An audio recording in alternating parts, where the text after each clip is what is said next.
Welcome to the Art of We podcast. We're excited about today's topic, which is how to unlock your fullest personal expression in the world by virtue of having the right partnership in your life. And this topic is near and dear to our hearts because we've personally experienced this and continue to experience this unfolding in our partnership, which is incredibly fulfilling experience that we hope other people will have more and more access to over time. And maybe before we go into the personal journey that we've had with this, we can maybe frame the conversation a little bit. So, for my part, and I want to hear your side of how you think about this too, I think about how important living a life of meaning is for just about anybody. You know, when I practiced psychiatry, I saw this over and over again with my patients. I've seen it with my friends. I've seen it in myself and in you, that when we have an experience that we are living a life of meaning, then it's like everything is easier in our lives. We're willing to face and overcome the things we perceive as obstacles much more easily.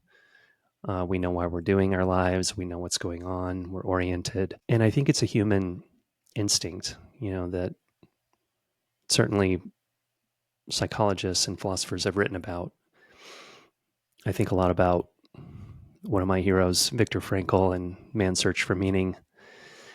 And in a nutshell, what I took from that book and his experience that he described in the Holocaust and concentration camps was that having a connection to meaning pulls you forward through even the worst kind of human adversity that I can even imagine. And so when we are able to nourish ourselves with the connection to meaning, then it's almost like another way to talk about it is self-actualization. We're on a path to being as fully ourselves as possible.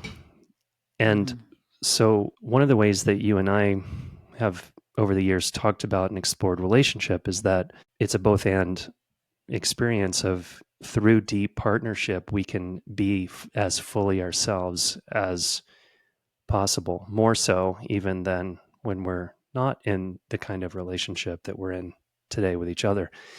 I'd like to know from you what you're thinking about is possible for people who are out there wondering, can I have the kind of partnership that would support me to be more fully myself? Before our partnership, I had a very different mindset about partnership. And it felt really mostly about it's my responsibility to self-actualize in order to create the dreams that I want. And it's my partner's responsibility to do the same. And I feel like that can get us far, but I feel like it can only get us so far. And when we take on the agreement together in the context of our partnership of we are both responsible for our own development, but we're also committing to be responsible for our partner's development. So it's like a co-responsibility because we both really want to use our partnership as a growth vehicle. Then something very different becomes possible. And I love this topic so much because it's everything that we stand for about partnership. And it has taken both of us half of our lifetime, essentially, to be able to figure out, for us at least, what really works well in terms of how to actually grow together. So that means being able to get in there around each other's wounds, about the historical limitations that we've held for most of our lives. It's about really being able to see possibility. It's about being able to hold content that comes up for our partner that can be trigger our own stuff, and to really get in there and be in there together, because there's a possibility for so much more together than there is when we're trying to do that by ourselves. That's been my experience in our partnership, and it shows. And we're going to talk about my particular journey around that and what it's looked like before my relationship with you and what it's looked like after. And it's been a big growth period. And we totally stand for partnerships that can have the capacity to get to do this for people because we believe in everybody's potential and we believe that we can do more than I can. We believe in that phrase. And so we want to support all of you in seeing possibility if you're not having that experience in your lives right now, or your partner's not having that experience. I imagine that a lot of people can relate to the phenomenon you described of being in silos and being for your own self-actualization and being responsible for yourself. And the way we think about it is, that's part of the story, that it is crucial to be self-responsible, but there's also the part about being responsible for each other. And so it's kind of like, one way to describe it is trying to make a recipe with half the ingredients. Like you can probably make a cake and you can probably even eat it and it might not even taste terrible, but Right. if you have all the ingredients, it makes it makes a big difference. Totally. Uh, so why don't we start with describing a little bit about what, I guess I'm going to frame it as you being a person who really cared about collaboration from maybe birth or before birth. I don't know how far back that goes, but maybe you could tell us some of the experiences that you had that made an impression on you, that collaboration might not be totally safe or might not have the result that you were looking for before we met. Well, I think that somewhere deep down inside of my being, I've always, like you said, like stood for there has to be some sort of win-win in any circumstance, and there has to be some sort of mutuality that can exist here. And I think that, like many women early on, I got different kinds of messaging around the rules of the game being different than win-win, and it mostly being around some level of messaging of I need to subordinate into a system in order for anything to actually move forward or be quote unquote successful.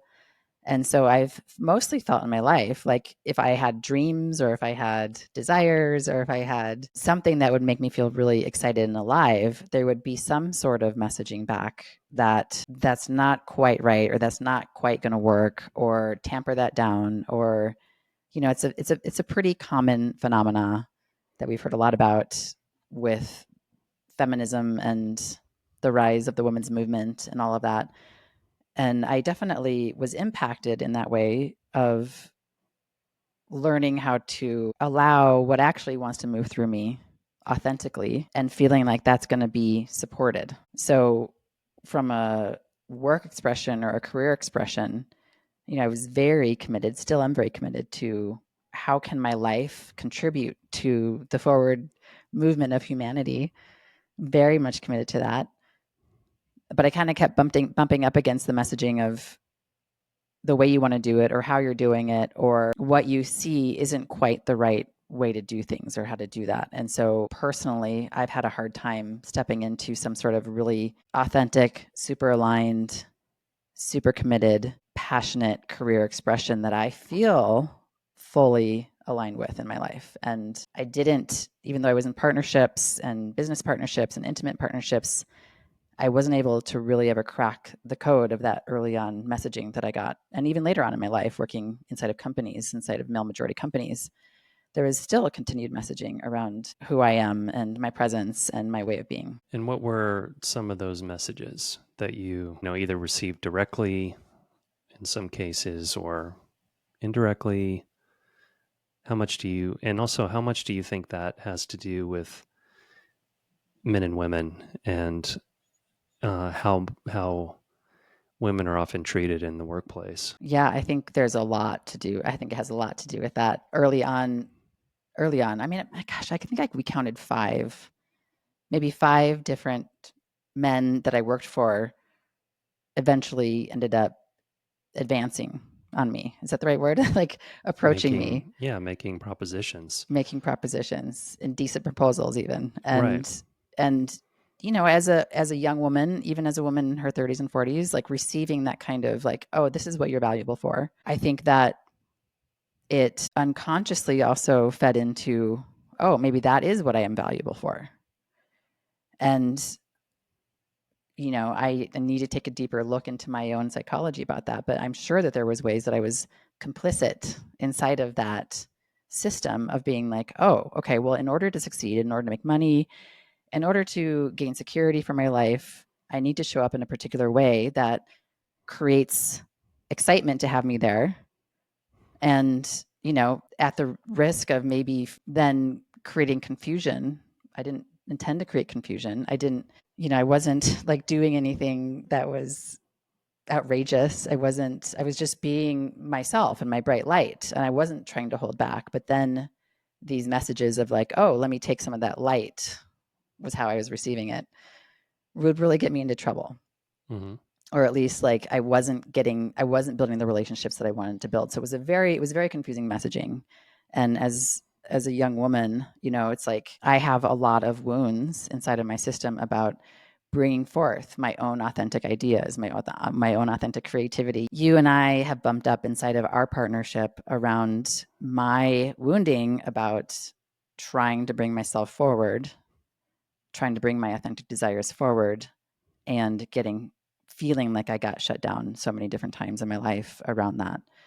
And so that's been a big piece that you and I have been working on inside of our partnership. And I haven't had a partnership before that can actually go to the depths that we've been able to go to around this piece.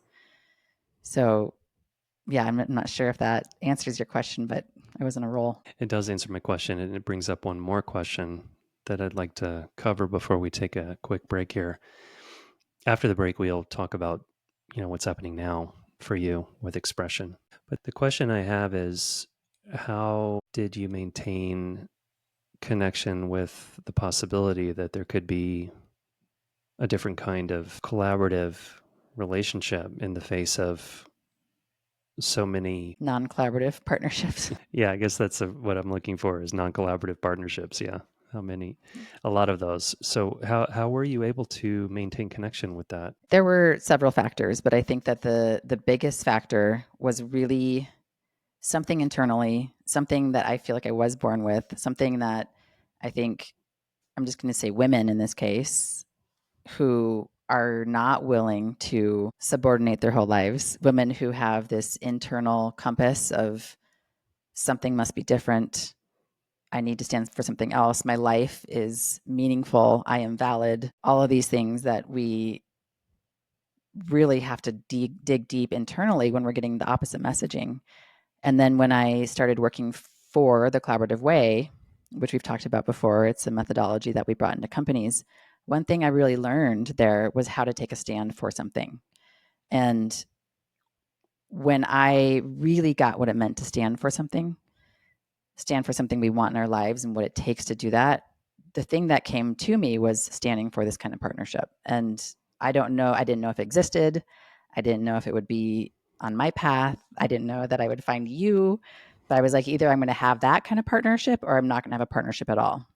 And to clarify, standing for something is very different than standing against something. So I wasn't standing against something with a lot of rage and anger and fury and the kind of thing that polarizes a situation, but I was standing for something from that place, from standing for it rather than against it, or against the non-collaborators, if that makes sense. It does. I just want to highlight, I said we're going to go to a break here, but there's one more thing here from what you just said that's important is the effect. Maybe we should get into this after the break. The effect of taking that stand. And I think it's not understood enough how Mm. powerful the message is that you're broadcasting to the universe on, maybe seen and unseen levels when you make that decision. Mm-hmm. I'm putting my Totally. staff in the ground. This is it. I'm doing this. Right. Whether it 100%. exists or not, I'm going after this. Yeah. Yeah. Yeah, that was a life-changing moment. I'm so glad that you came to that moment in your life. Me too. A lot of parallels. Well, let's go to a break and we will be right back. And when we come back, we're going to get into if you are resonating with taking a stand, what that might look like, and how you might be able to find the partner if you don't have one, or how you might be able to transform your current partnership into one that really empowers both of you into the fullest expression you can have. Sounds great. We'll be right back. Welcome back. Welcome back. Let's talk a little bit about what your sense is now. We've been married for almost 5 years, been Yeah. together for 7 almost. And so we've had a few laps around the track in partnership. And I'm wondering what you would say now about your experience of self-actualization or living into your fullest expression. How's it I going so love far? I love this. It's such a good question because prior to you, when I would bump up against these challenges, for example, and I attempt to bring them into whatever partnership I was in, there's a holding of it, of course. Like, oh, that happened to you. Oh, you know, that sounds challenging. But the context of our partnership wasn't about getting in there and doing whatever we needed to do to create a situation where I'm now sovereign, where that wound is contacted, where it's repaired, where what we're up to together is about creating wholeness together. Instead, it's like received, and we don't really know. There was nothing wrong with it, but we weren't using the tools and the skills to explicitly do that together. And sure, I would get support and I would get cheerleading and I would get different things, but it wasn't filling the gap. It was up So to you it was up to to figure it out. me to figure out. And I actually really didn't know how. I didn't even really know that there was such a big gap inside of my own system about not being or feeling like I was on track. When you and I met, I had been working inside of companies for a very long time. And for some sets of reasons, we decided that it's probably a good time to do something else, which maybe we can get into that sometime. But I held this belief in my system that was really not helping our partnership, which was I thought I was going to be further along in my consulting career. I thought it was going to look like XYZ. I had imagination for where I was going to be headed by now at this time in my age. And those things didn't realize in the way that I thought they were. I mean, don't get me wrong, we did really amazing work. It was awesome. There was nothing wrong with the work we did. I just had a story that I was going to be in a different place in my life, in my career. And that story itself was coming from a place that was basically wounded. And it started to impact our partnership because you're like, well, if you were in a different place, would we actually even be together? You know, what is that? What are you saying about me if you're saying you should be in a different place? So that was really, and we did that in couples therapy, which was awesome. And I committed to unsubscribing from that narrative, which it took a little bit of time, but I hit the unsubscribe button every time it came up and it seemed to work. And it's really been a process of us together with the skills that we bring to the table, with additional skills through couples therapy, that we've been able to contact some really deep, quote unquote, dark, meaning they've been in the shadows for a very long time, gaps about my beliefs, my mindset, these different areas that got scared and wounded with these different proposals, with these, these proposals from different bosses. Mm-hmm. And from these different messages that I've gotten about who I am and what I can create in the world. And I feel so happy now because we've been working at this in 5 years of marriage and 7 years of knowing each other to say that there's a chapter that's been turned. And I totally feel on track with you in what we're doing in expression. And there's a long ways to go in terms of where I want to be, but I feel like I'm actually on track for the first time.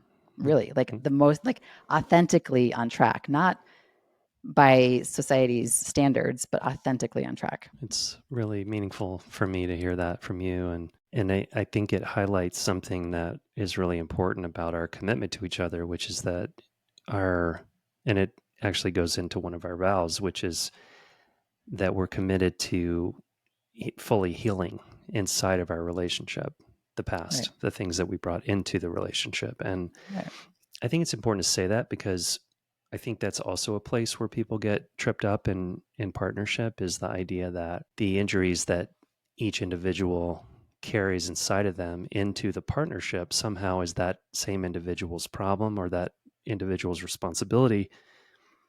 And again, we don't see that as wrong or bad, but we see it as incomplete because it's just harder to heal something without help. Totally. And having each other's back, right? Totally. Again, we can do more than I can. Absolutely.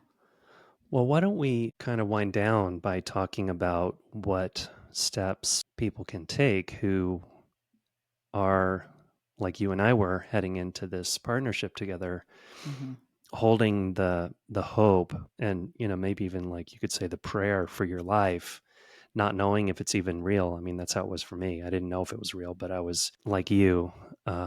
I didn't use the language taking a stand in my mind, but I was like, I'll be damned if I'm going to be stopped looking for this. I'm going for it no matter what it takes. And even if I don't find it, it's a meaningful journey to look for it, So what would you recommend to people who are wanting to, deepen on the journey here? Well, I'll say that, we met, which was awesome. I'm so glad that we did. We got set up by some of our closest friends.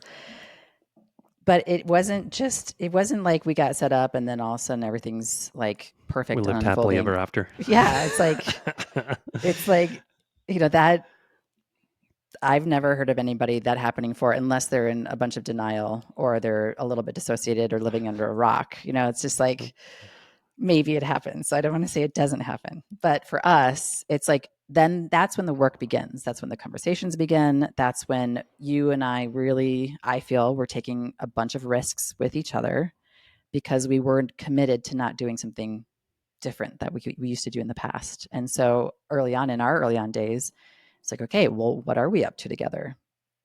Okay, well, ouch, that hurt. Am I going to bring that forward, or am I going to just like roll over and, pretend to be okay with it? And I think that both you and I weren't willing to do that as much as we were consciously aware.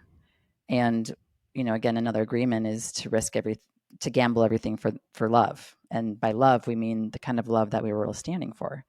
So I think the thing that I would suggest is to get really, really, really clear about when you look into your heart, what do you really want? And even if you can't see it as a possibility in your current world, in your current mindset, it's like, can you just give that a little bit of airtime? Can you make contact with that? Because I think that the seed of even the possibility of it starts inside of ourselves. I totally agree with you. Yeah, I agree 100%. And I think for the folks who are not in partnership, and also for the people who are currently in partnership, I would say the same advice, which is that it begins with you being with you and really looking deeply inside. And I mean, for me, it's like writing it out was super helpful before I met you. Right, like on paper. On paper. Yeah. Like, what is the partnership that I want? What kind of relationship do I want to have with myself and with my beloved? And you were in a partnership at that time. So you did the exercise. Yeah. Which I think is so important to do. Yeah. Yeah. Yeah. So, and I think another question to add in there is a curiosity to bring towards yourself is, what does my self-actualization or my soul or whatever resonates with you, my development, my transformation, what does it actually need in terms of partnership in order to fulfill on what I'm here to do on the planet? Right. Because part of you might be like, oh, it's fine the way it is, it's just fine. And then another part of you might be like, there's actually something that's not quite here yet. And you might be able to go find it or co-create it depending on your situation. But that's the thing that I want you to listen to and just to give it a little bit of space to. I think that's really important what you said, because it's so easy to get not even complacent, but more just like beaten down by life. And it's sort of like, I think in visual metaphors, like your gaze isn't up toward the horizon of what's possible anymore. It's Mm, just sort of down. It's like, mm, okay, what's in front of me? Get through the day, get through the week, get through the month, get through the year, get through the decade. And, totally. you know, um, try to be maybe just a little bit more comfortable in Right. the challenges that the world presents us. Or the relationship presents us. Exactly. And Yeah. we just don't, we forget that we can dare to dream much bigger. And to me, that's the tragedy, is that people settle for less than what they're capable of experiencing in life. And Right. so I Totally. think ultimately that's what we're standing for here. Right.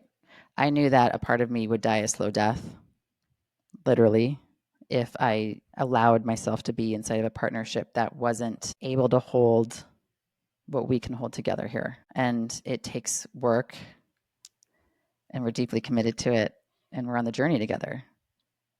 And that feels so important to be aligned about that. Otherwise, I just actually don't know how people can do that inside of a partnership unless there's real alignment and explicit conversations all the time. Totally.